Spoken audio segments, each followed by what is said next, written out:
Hi, my name is Jaime-Robert Johnson, and I'm a Master's of Science in Occupational Therapy student at Stanbridge University, currently finishing up my Level 2B Fieldwork with Life College. Life College is a program that works with young adults on the autism spectrum to help them transition into adulthood and careers through the teaching of life skills to help increase independence. One of those life skills that we teach is how to cook for yourself, and we do this at the Hood Kitchen. So today we're going to cover some protocols and rules of the Hood Kitchen. We'll go on a little tour, as well as showing some techniques for prepping food and a couple of useful hacks that the students will love, and hopefully this will make your time teaching at Hood Kitchen much easier. OTAs, OTs, and Fieldwork students are skilled facilitators in helping Life College students become more independent in reaching their goals. The Hood Kitchen is a full-service commercial kitchen, and in such an environment, the standards are quite different than in the home. This discrepancy between home and commercial environments can be used as a facilitator to increased occupational participation. Because teaching a task in a natural environment that demands increased safety awareness and increased cognitive processing can facilitate the transfer of those skills to lower intensity environments. Additionally, teaching students how to cook when living on their own or as a member of the family is a life skill that can build confidence, independence, and increased social participation. Our students at Life College. Coming into the front entrance, you can see that during normal hours it's a very lively place. Coming down the hall, we have the women's room and the men's room. Walking down to kitchen 5 where we work, and here we are. We have an array of tables and chairs, and a reminder to everybody that we are here to eat and cook and learn and teach. Back here is the actual kitchen area. As you can see, we have the oil stove. So in order to light the stove, what we do is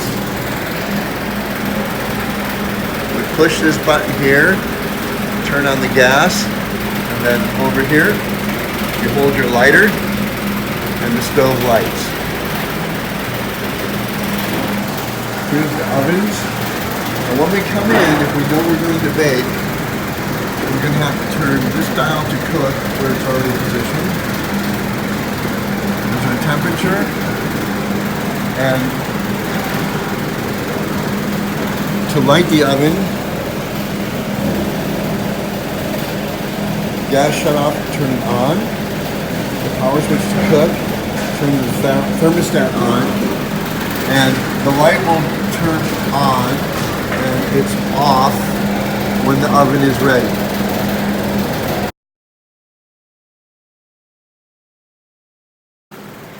Here at the Hood Kitchen, we have our hand washing sink right there. This is a food prep sink. Near the ovens, that is our fire extinguisher here. This is our fire alarm in case of fire. Now back here, we have what's called, the dish area is also known in kitchen speak as the sculler. So the first sink we wash, and the way we fill this sink is you come over here, and you push this button, and you pull this up, and then this will start filling the sink with soapy water. To stop it, you just push release.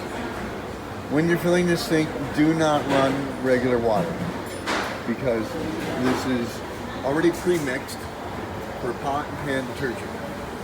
Your second sink, and this is all standard by the way, is your rinse sink right here, and this will have clean water in it for rinsing.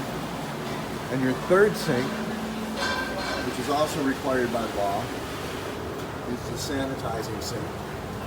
And we do the same thing here. We come over to here with the sanitizer, we push the button, we lift the clip. This one can be a little difficult, and as you can see, it's filling up with sanitizer here. I need to release this.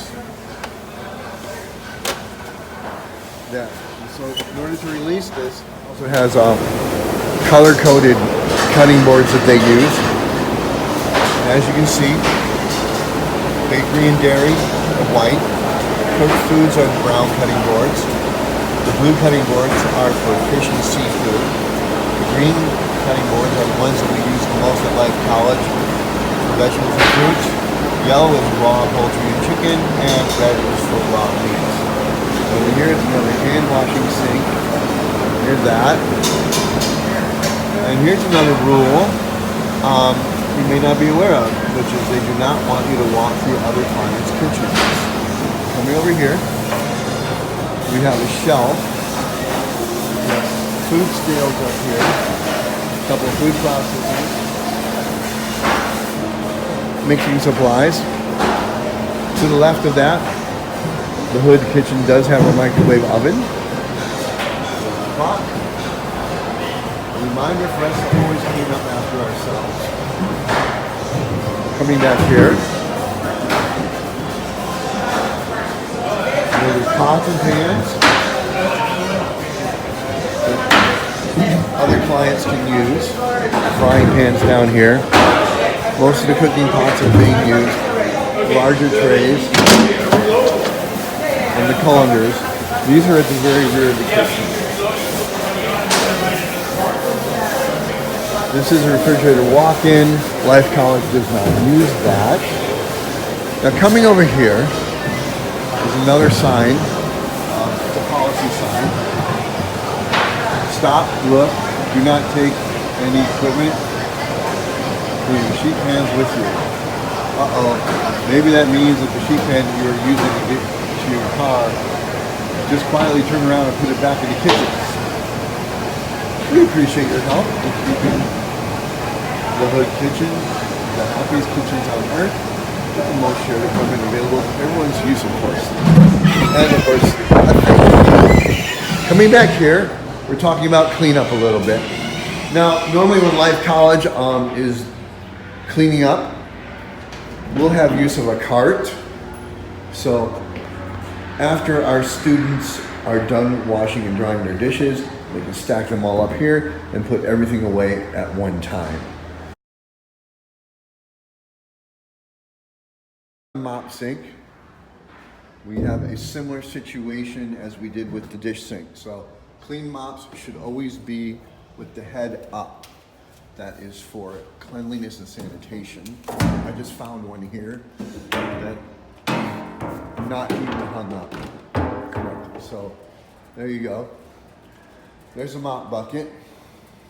A couple of brooms right here, along with dustpans.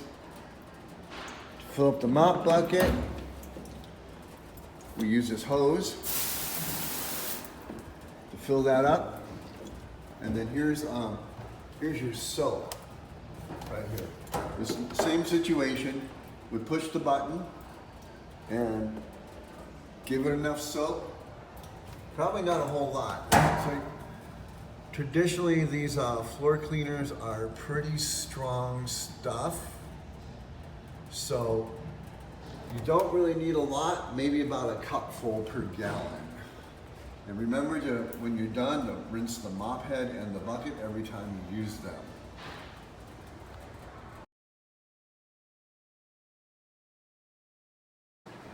Now it's time for our Life College students to take the garbage out. I'm still back here in the mop area. There's our rolling garbage cans. And what they'll do is they will take their garbage bag out here, come out this back door to the parking lot, walking out to the dumpster.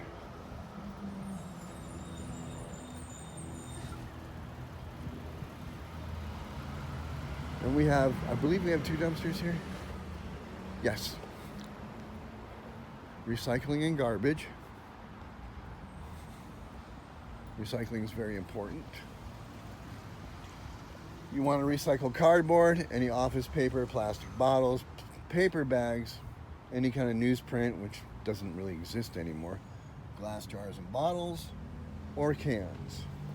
Trash is everything else, which goes in this gray dumpster here.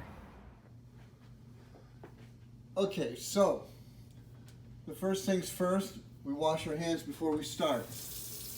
Run the water and use plenty of soap.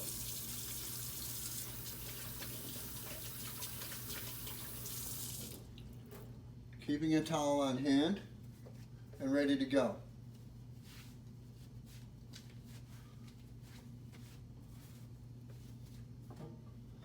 Okay, now over here we have our cutting board, okay?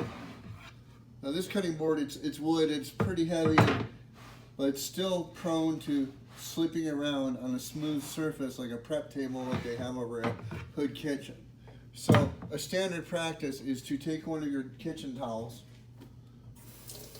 let it down a little bit, and wring it out. Once you wring it out, fold it in half like this, lay it down on your counter surface, and put the board on top, and that'll prevent slipping and sliding.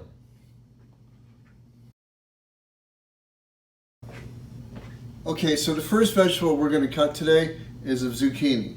It's basic and it's much easier for the students to start with a simple, soft vegetable like this than it would be, say, a potato or trying to cut cauliflower or broccoli. So, of course, we want them to wash the vegetable off. And we can still use our towel to dry. Now, when you're cutting with a knife like this, you want to make sure that your knife is sharp. This is a newly sharpened knife. It's an 8-inch chef's knife. And basically, when you're holding the knife, you kind of want to hold it with a grip like this. And when you cut, you go down like that. Now, you want to make sure your knife is very sharp because it's much easier to get cut with a dull knife than it is a sharp knife. So it's also a safety precaution, and not only that, but a sharp knife will help you cut with more precision. So cutting off the ends like that, and then generally I'll cut it in half. And our first cut we're going to do going to be the half moon cuts like that.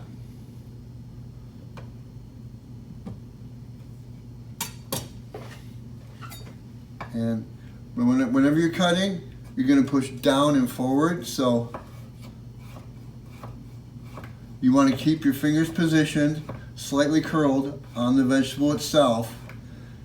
This helps you prevent a cut. And then we have some nice zucchini half moons.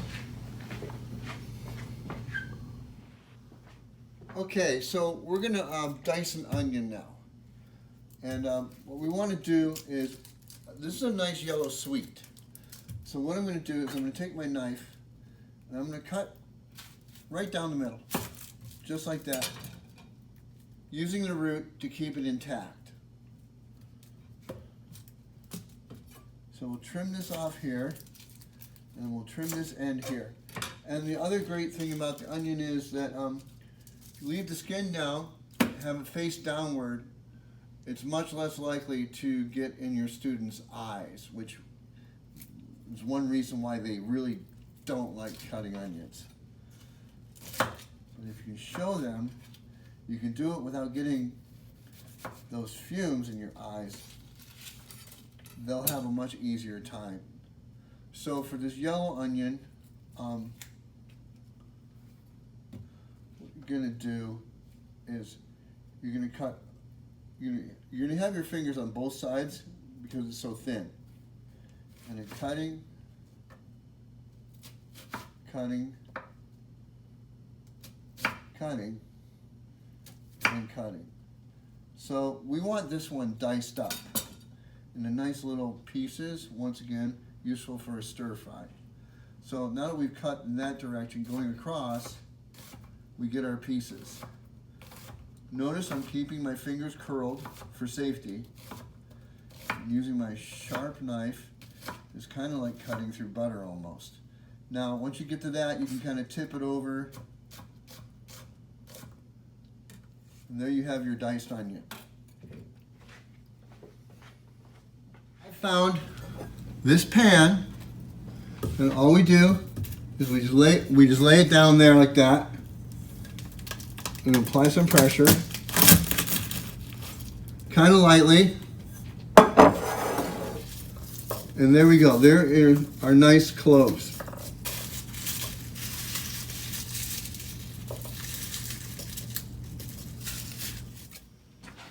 Now we're going to work the sweet potato here.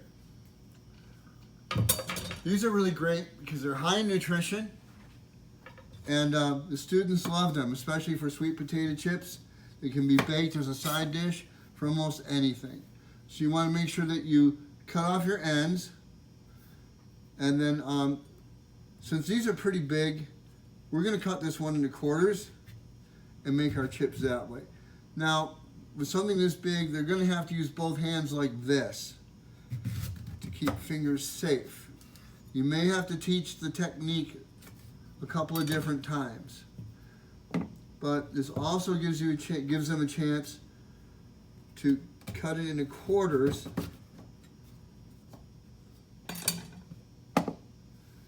and then keeping the fingers curled.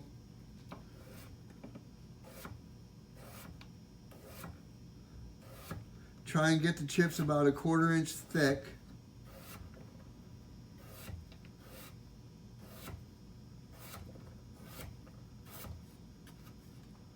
And there you have it. Thanks for watching.